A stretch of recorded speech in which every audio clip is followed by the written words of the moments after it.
Hello, this is Bronwynlund from BronHolm Tours.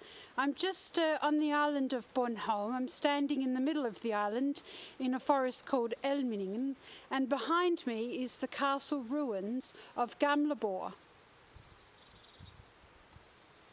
Now, the reason why I do these films is because I want people who either can't get to the island or can't get around the island to also enjoy this wonderful place. So I hope you enjoy the tour. So Gamleborg was built in the Viking era. The stronghold may have resulted from the island being taken over by a foreign ruler, as its mid-island location would have enabled an occupying force to rule the whole of Bornholm. In the course of the 10th century, the entire island came under the rule of the Danish crown, and Gamleborg was used to protect royal property. Finds show that the castle was permanently inhabited in various periods. The 25-hectare stronghold plateau is 270 metres long and 110 metres wide. The plateau is surrounded by a thick embankment of earth and stone. The stronghold was accessed through two entrances, south and north, where the slopes were gentlest. A pond inside the north entrance served as the fortification's vital water supply. The stronghold was reinforced to the west by a 2 metre thick, 275 metre long and up to 6 metre high fieldstone wall, presumably around 1100. So if you can imagine looking up at that battlement there and another 6 metres high stone wall. So it would have been a very impressive structure back in the day. This is undoubtedly Bornholm's oldest stone structure, and Gamleborg was abandoned. And that's particularly important because it means that it was never taken. It was a Viking stronghold, and it was actually never taken. It was abandoned for the smaller castle a bit further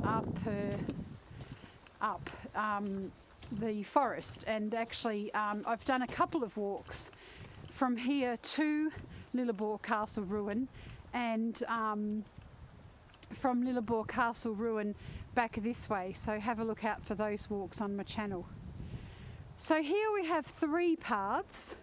We have a path off to the right that goes around the south and east part of the castle and up to the north.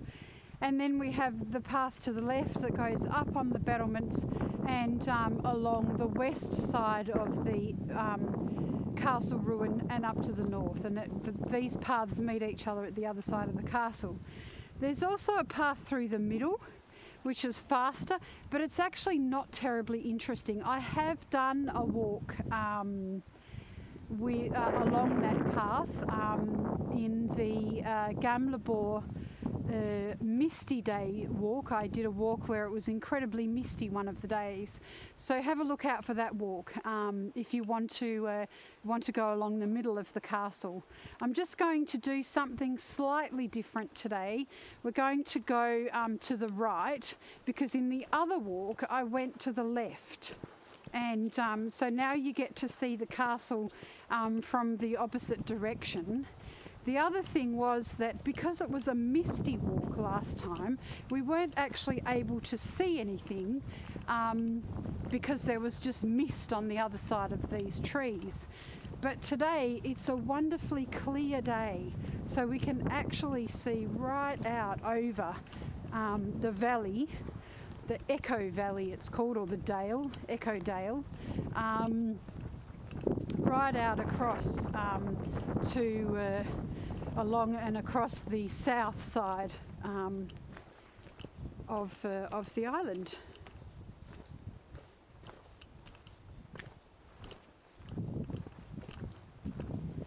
So we're walking right around the edge of the original battlements of this castle.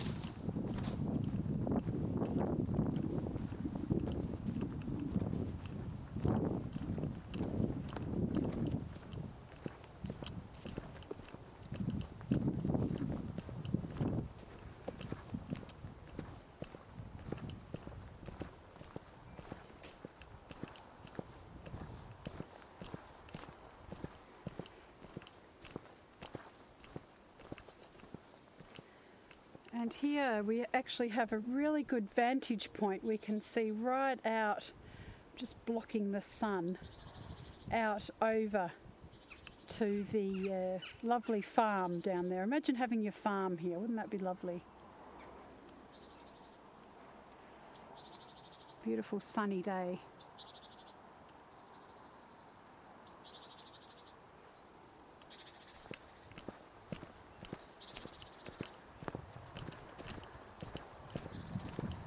I'm actually getting quite warm. I'm all rugged up because it was about 4 degrees when I left this morning, but the sun is certainly warming things up, which is wonderful, meaning that spring is about to come forth.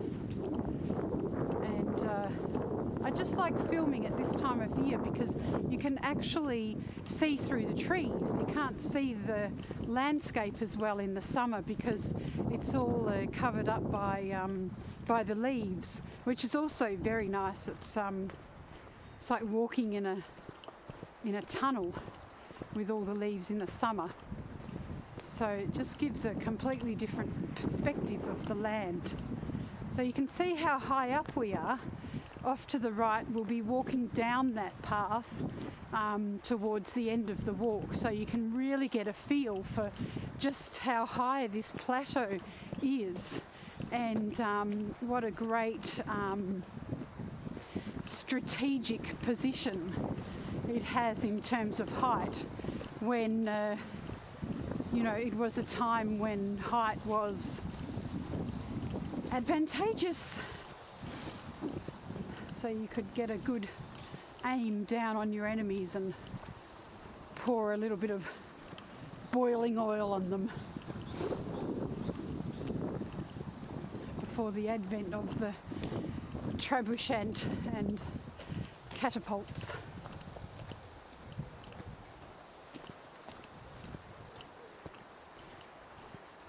Now all of this area, of course, would have been cleared of trees. It would have been absolutely no trees because trees are very good for enemies to hide in, and a forest.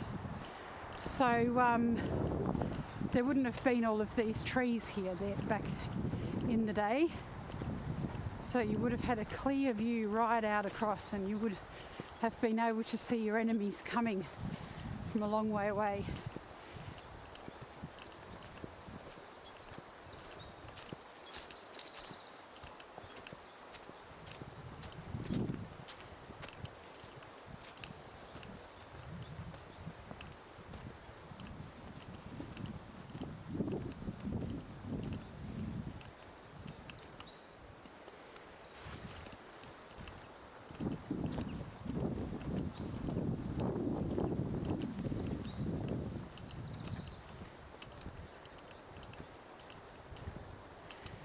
So here we are coming to the south, to the north, sorry, the northwest. I'm terrible at directions, so I'm actually doing quite well. So this would have been the northwest entrance to the castle, and it's here where, you know, there would have been a lot of defence activity at play. I have no idea what that wooden thing is there, what it's protecting. And over here, this was the castle's vital water supply. Looks a bit swampy right now, but that's what they had to live off if there was a siege. And you can see the path that comes through the middle of the castle there. And in the Misty Walk, I actually walk out through this section and then down along here and down into the ridge. And walk along the dale below, but we're going to come around and do the opposite today, so you get to have a different perspective of the same walk basically, but this time in sunshine and a clear view, so it's just a different atmosphere due to the weather, of course.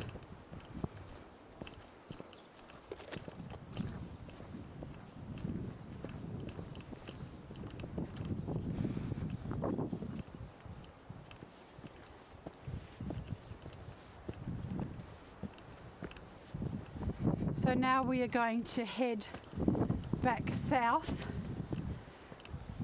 along the west side of the castle ruin, and it's here where you can really get a feeling for how it must have been difficult to attack this castle. Let's go up here and have a look.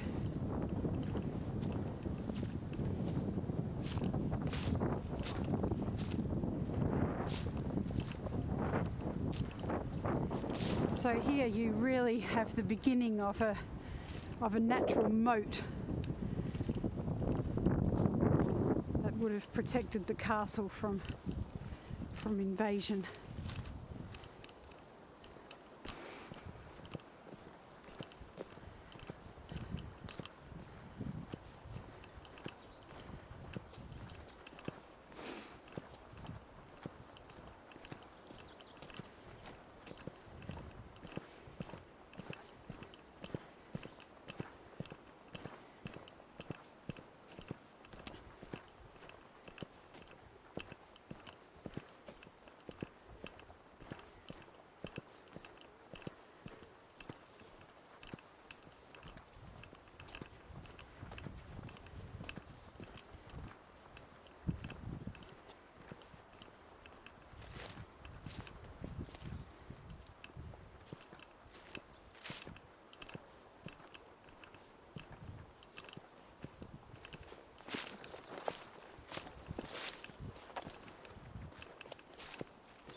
So we're coming up here to where we started. Actually, we've just walked in a great big circle around the castle ruin,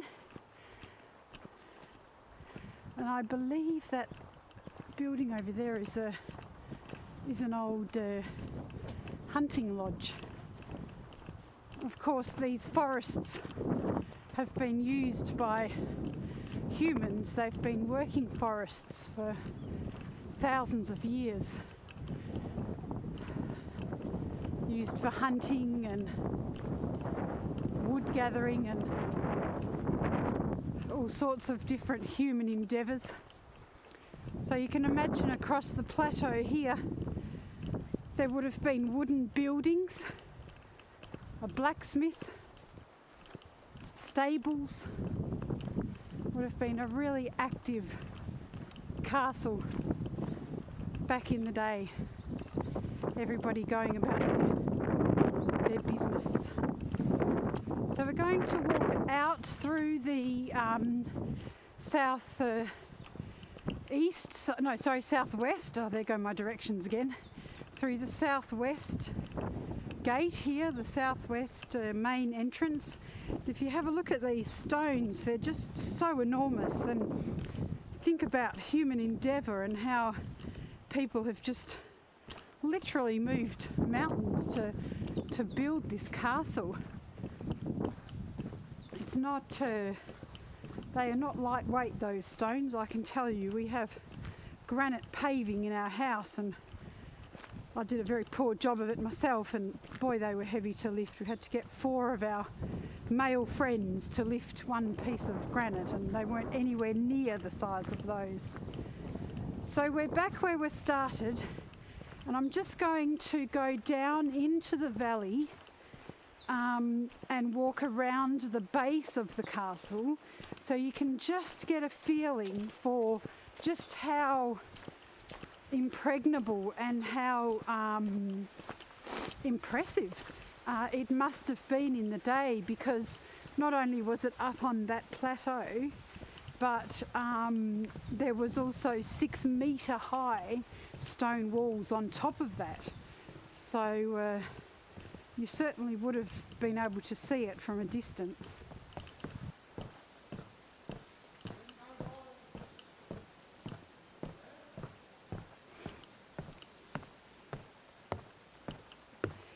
There are so many other walks I want to do in this forest. It's just, there's so many interesting walks, and I think I'm going to be quite busy during the summer, just filming different parts of the forest, and it's really just an absolute joy to walk through these forests and experience them.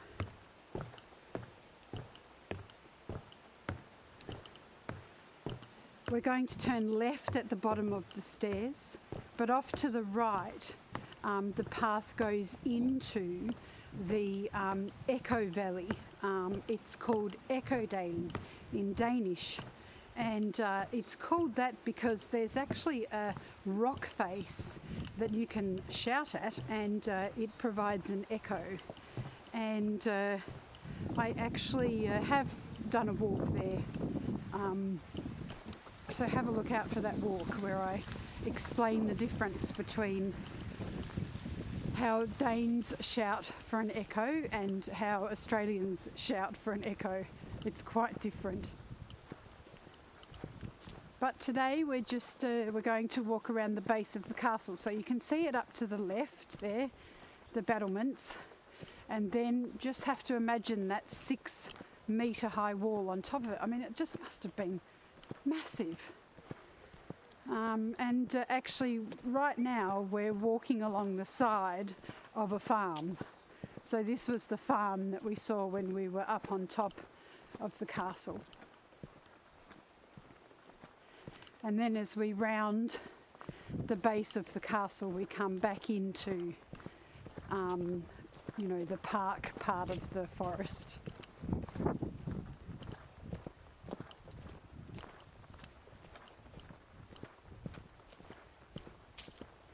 We've had a lot of rainfall, so it's very muddy. It's always a good idea to wear your wellies if you're walking around here.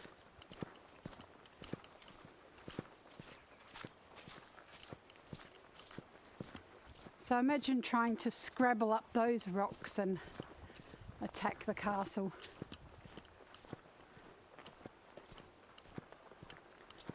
Difficult to fire an arrow as well, particularly when you've got 6 metres on top of that.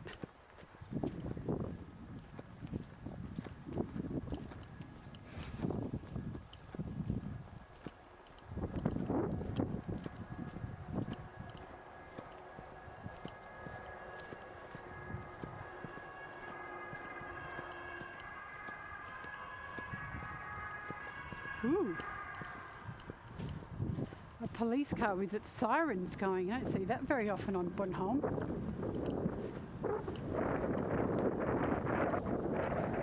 It's always something a bit special if you see, there's a Danish flag there on the left.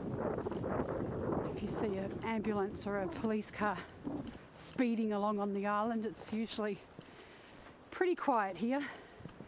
Not a lot happens in the off season, which is wonderful.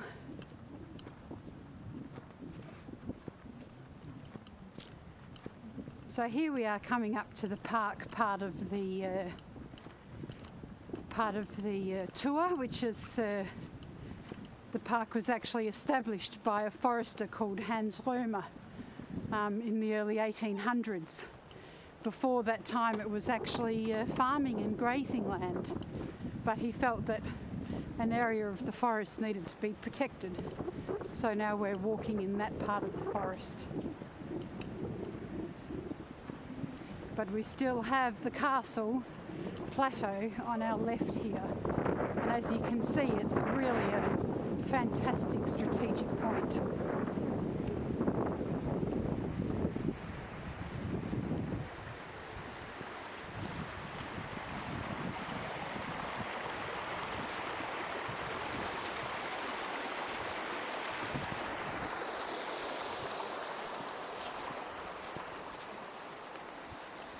And here, right along there, is an ancient stone field wall running across the brook and up into the forest. Now these stone walls are the markers for the fields, and they've been there since the Iron Age. So they're about they've been around for about 1500 years.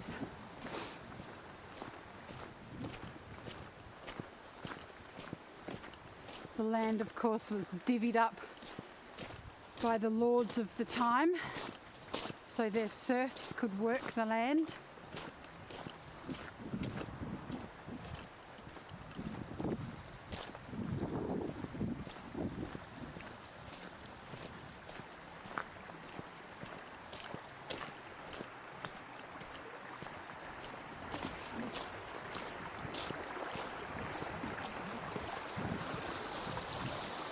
Right, so now the castle rounds off.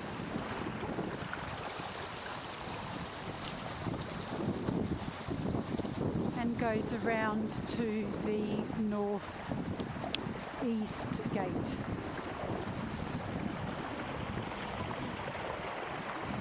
But we'll just follow this little stream because it's quite pleasant.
So I hope you enjoyed that tour of Gamleborg.